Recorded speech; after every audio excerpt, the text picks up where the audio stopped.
बदले। NCRB report ने विरोधियों की बोलती बंद कर दी। अपहरण और डकैती में सबसे नीचे पहुंचा यूपी। महिला अपराध के दोषियों को सजा दिलाने में योगी सरकार देश में नंबर 1। एनसीआरबी रिपोर्ट में दिखा बहुत बड़ा बदलाव। उत्तर प्रदेश को लेकर अक्सर एक नैरेटिव बनाया जाता रहा है कि यहाँ अपराध सबसे ज्यादा होते हैं, कानून व्यवस्था सबसे खराब है और अपराधियों का बोलबाला रहता है। लेकिन दोस्तों, अब जो आंकड़े सामने आए हैं उन्होंने विरोधियों के कई दावों की हवा निकाल दी है, क्योंकि इस बार नेशनल क्राइम रिकॉर्ड ब्यूरो यानी कि एनसीआरबी की रिपोर्ट में उत्तर प्रदेश की तस्वीर बिल्कुल अलग दिखाई दी है।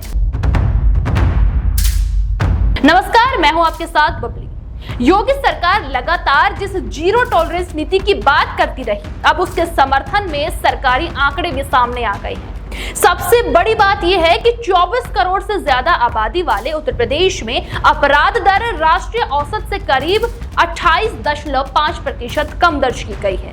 दोस्तों, यही वजह है कि अब सोशल मीडिया पर लोग खुलकर कह रहे हैं कि यूपी को बदनाम करने वालों को ये आंकड़े जरूर देखने चाहिए। दरअसल एनसीआरबी की 2024 रिपोर्ट के मुताबिक पूरे देश में प्रति लाख आबादी दर औसत करीब 252 संज्ञेय अपराध दर्ज किए गए, जबकि उत्तर प्रदेश में यही आंकड़ा सिर्फ 180 रहा, यानी राष्ट्रीय औसत से लगभग 28.5% कम। और सिर्फ यही नहीं, कुल अपराध दर के मामले में यूपी देश के 28 राज्यों और 8 केंद्र शासित प्रदेशों में 21वें स्थान पर रहा, जबकि देश की करीब 17% आबादी अकेले उत्तर प्रदेश में रहती है। इसके बावजूद अपराध दर कई बड़े राज्यों से कम होना योगी सरकार की बहुत बड़ी उपलब्धि के तौर पर देखा जा रहा है। सबसे ज्यादा चर्चा उन अपराध श्रेणियों को लेकर हो रही है जिनमें यूपी की रैंकिंग काफी नीचे आ गई है। मर्डर के मामले में यूपी देश में 29वें स्थान पर है, जबकि मर्डर के प्रयास के मामलों में 26वें नंबर पर है। फिरौती के लिए अपहरण के मामलों में यूपी पूरे देश में सबसे नीचे यानी कि 36वें स्थान पर है। डकैती के मामले में भी यूपी 36वें स्थान पर पहुंच गया है। लूट के मामलों में यूपी 28वें नंबर पर रहा। यही वजह है कि बीजेपी समर्थक अब इसे योगी सरकार की सख्त पुलिसिंग और अपराधियों के खिलाफ लगातार चल रही कार्रवाई का नतीजा बता रहे हैं। महिला सुरक्षा को लेकर भी रिपोर्ट में बड़ा डेटा सामने आया है। दरअसल महिलाओं के खिलाफ अपराधों में यूपी का स्थान देश में 17वां रहा है, जबकि महिला अपहरण के दोषियों को सजा दिलाने की दर लगभग 76% दर्ज की गई है, जो पूरे देश में सबसे ज्यादा बताई जा रही है। यानी दोस्तों, सिर्फ केस दर्ज करने तक नहीं, बल्कि दोषियों को सजा दिलाने में भी यूपी सबसे आगे रहा है।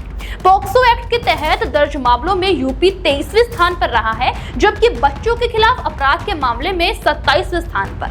योगी सरकार इसे फास्ट ट्रैक कार्रवाई और चार्जशीट दाखिल करने की तेज प्रक्रिया का परिणाम बता रही है। अगर दूसरे राज्यों से तुलना करें तो तस्वीर और भी दिलचस्प दिखाई देती है। केरल में प्रति लाख आबादी पर 513 अपराध दर्ज हुए, जो देश के राज्यों में सबसे ज्यादा है। तेलंगाना में ये आंकड़ा 497.7 रहा, हरियाणा में 368.5, ओडिशा में 366.9 और मध्य प्रदेश में 321.6 अपराध प्रति लाख आबादी दर्ज किए गए। तो वहीं महाराष्ट्र, जिसकी आबादी यूपी की लगभग आधी है, वहां अपराध दर 300 प्रति लाख आबादी रही। यानी कई छोटे राज्यों की तुलना में भी यूपी की स्थिति बेहद बेहतर दिखाई दी है। केंद्र शासित प्रदेश में दिल्ली सबसे ऊपर रही है, जहां प्रति लाख आबादी पर 1258.5 अपराध दर्ज किए गए। सबसे बड़ी बात यह है कि ये कोई पहली बार नहीं हुआ है। एनसीआरबी के 2023 के आंकड़ों में भी यूपी राष्ट्रीय औसत से बेहतर स्थिति में था। उस समय देश की औसत अपराध दर 448.3 प्रति लाख आबादी थी, जबकि यूपी में ये 335.3 रही। यानी लगातार दूसरे साल यूपी राष्ट्रीय औसत से नीचे बना हुआ है। दोस्तों, यही वजह है कि अब योगी सरकार इसे अपनी कानून व्यवस्था नीति की सबसे बड़ी सफलता बता रही है। इधर पुलिसिंग और जांच के आंकड़े भी योगी सरकार के पक्ष में जाते हुए नजर आ रहे हैं। आपको बता दें, 2024 में यूपी की चार्जशीट दाखिल करने की दर 76.7% रही है, जो राष्ट्रीय औसत 75.6% से ज्यादा है। यानी दर्ज मामलों में 3/4 से ज्यादा मामलों में पुलिस ने आरोप पत्र दाखिल किया है। अधिकारियों का कहना है कि टेक्नोलॉजी आधारित निगरानी, अपराधियों के खिलाफ लगातार अभियान, माफियाओं पर कार्रवाई और संगठित अपराध के खिलाफ सख्ती का असर अब आंकड़ों में भी दिखने लगा है।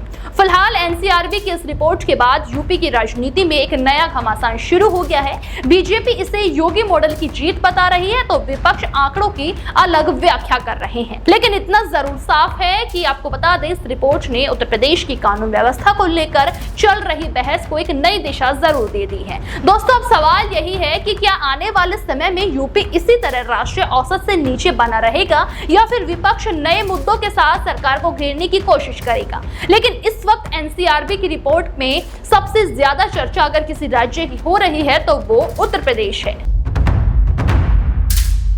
देश दुनिया की हर बड़ी सटीक और भरोसेमंद खबर देखने के लिए अभी विजिट करें हमारे वेबसाइट nowuttarpradesh.com और nownoida.com पर, क्योंकि यहाँ आपको सिर्फ सुर्खियां नहीं बल्कि पूरी जानकारी मिलेगी।